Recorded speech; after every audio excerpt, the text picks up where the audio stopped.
JD Vance just can't seem to catch a break, and that makes me really happy because he's been taking lots of breaks. In fact, it seems like it's all he's done as vice president is take vacations, whether it be to ski, to Disney, to India, to the UK now, running up a huge tab for us, the taxpayer, while returning nothing for his efforts. I don't really know what his efforts are at this point, but clearly everyone around the world recognizes that, and it's why JD on his latest vacation was met once again with a bit of protest, and we saw some recent boos that just warmed my heart. We're going to get into it all and how his latest family stunt backfired, but before we do, if I could quickly ask you to leave a like on this video, and if you haven't already and you enjoy our channel, to hit that subscribe button because it goes a long way in supporting our work. Now, before we can get into what happened on this trip for JD Vance that was just so bad for him, I want to start with the idiotic thing he said to start his trip.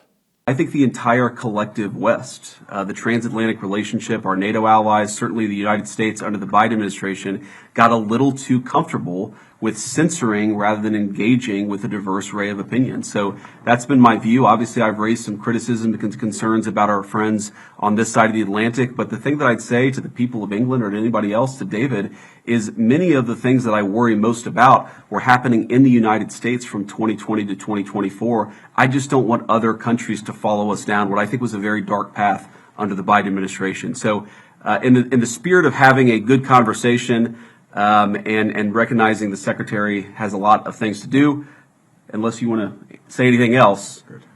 Okay. Thank you all so much. This has been a constant line coming out of JD Vance. Oh, in the West, we see this increasing censorship of speech. Europe is holding its people down. All they do is censor. No one can get a thought out without the government inflicting itself upon them.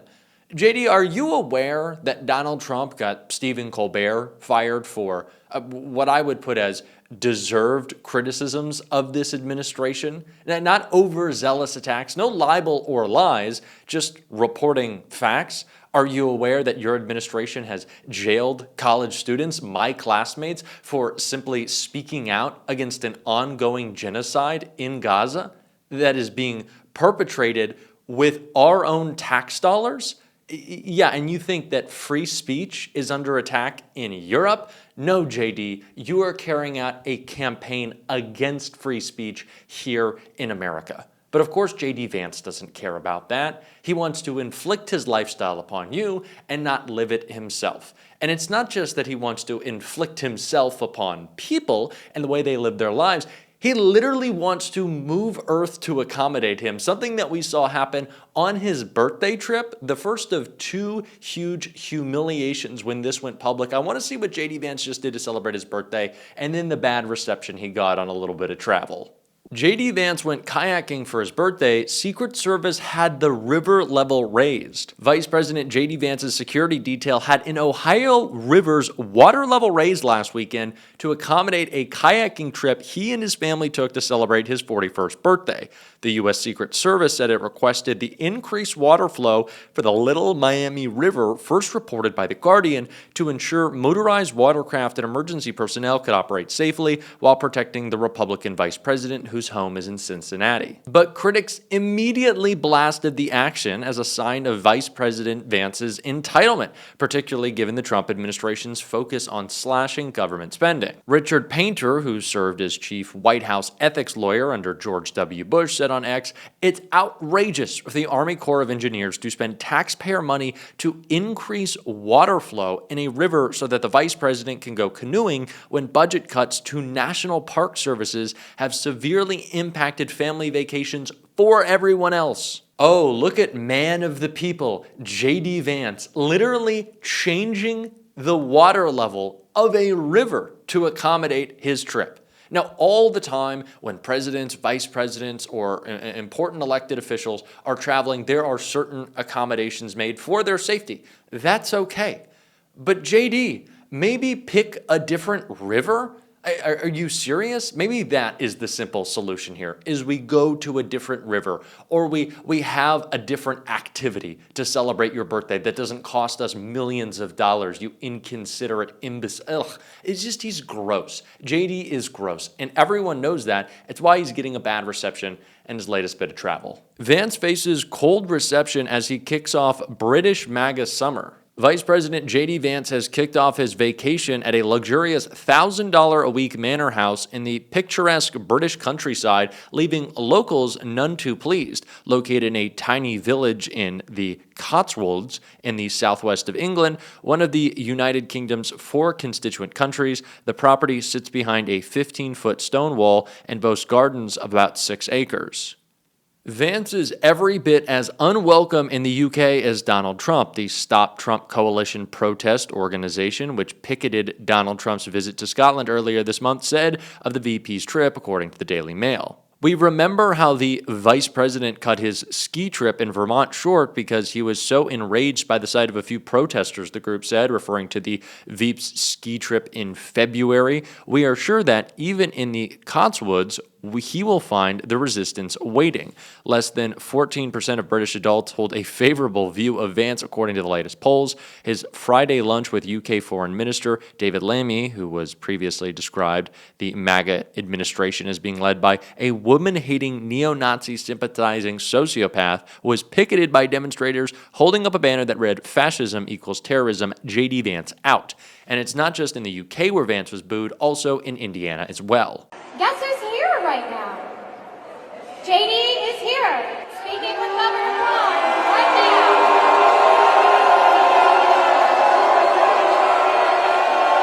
now. Now, those boos, of course, came as a response to Donald Trump and JD Vance's plot with MAGA governors across the country to cut up mid-decade redistricting maps and make sure that they can steal as many seats as possible.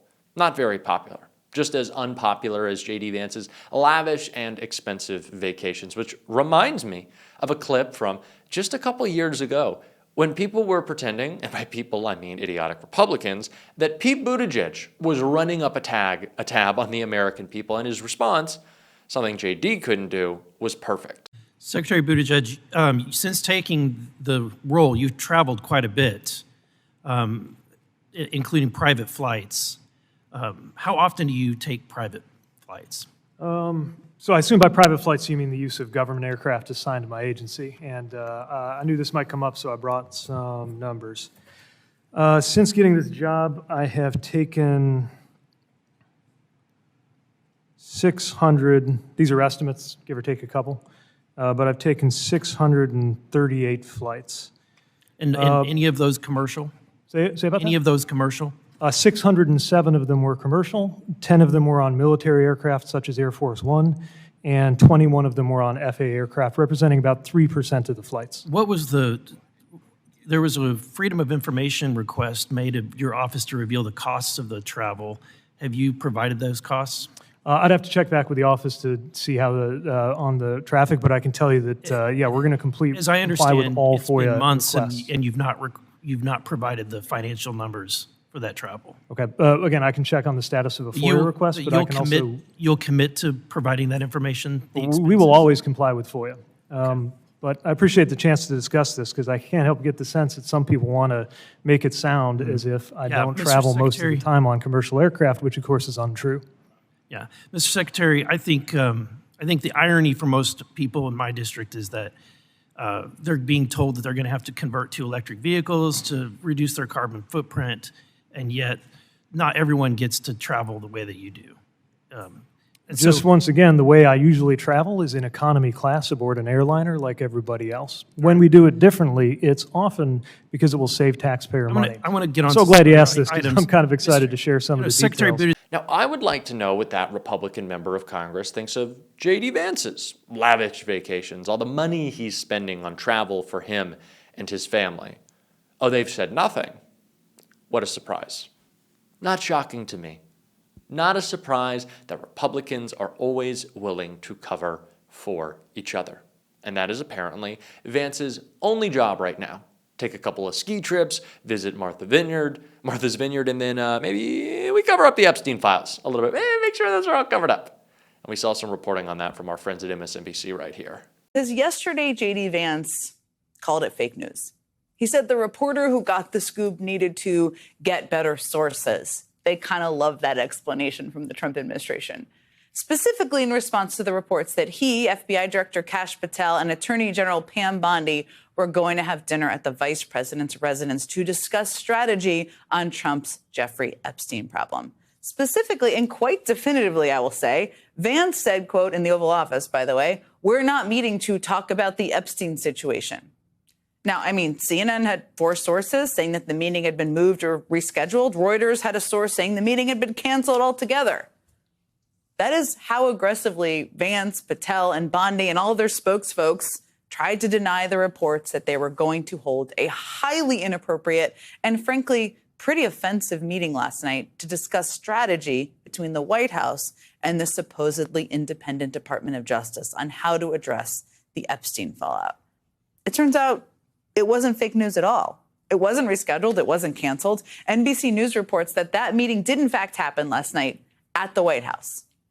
So yesterday, when Vance's spokesperson, which I noted last night, I would say, was very carefully worded, he said this, quote, "There was never a supposed meeting scheduled at the vice president's residence to discuss Epstein's strategy."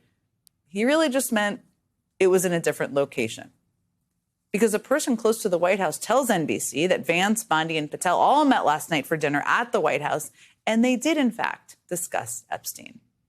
Now, it goes without saying, the attorney general in any administration is supposed to be removed from politics, because they're supposed to be removed from political considerations so that he or she can make decisions that are driven by the law, avoiding even the slightest, tiniest hint of political favoritism. Of course, they're not supposed to coordinate with the White House on how to handle a matter that could further implicate the president himself. Of course they're not, although we're really in this situation. Trump has really brought it to us.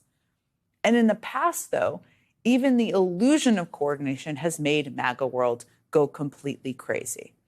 I mean, do you remember when Bill Clinton had an unplanned conversation with then Attorney General Loretta Lynch on the airport tarmac in 2016? The mere appearance of possible impropriety back then, given that Hillary Clinton was under investigation at the time, ignited a firestorm that lasted not days, not weeks, but years. Of course, JD was leading his secret little Epstein files meeting. What bad source could it possibly be? I could have told you that. This is a clear cover-up like we have really honestly never seen at such a scale before. And they think that they can make it go away. It's not going to happen, because we're going to keep talking about it on this show. And if you want to support that, as always, you can hit that subscribe button, leave a like on this video, and if you're stuck around to the end, drop a blue heart in the comments. And if you want to check out a little walk in the park with me and my good friend Jamie Raskin, you can click. It's going to be here, and linked below. It was a good conversation. I hope you check it out. Until next time, I'll see you soon.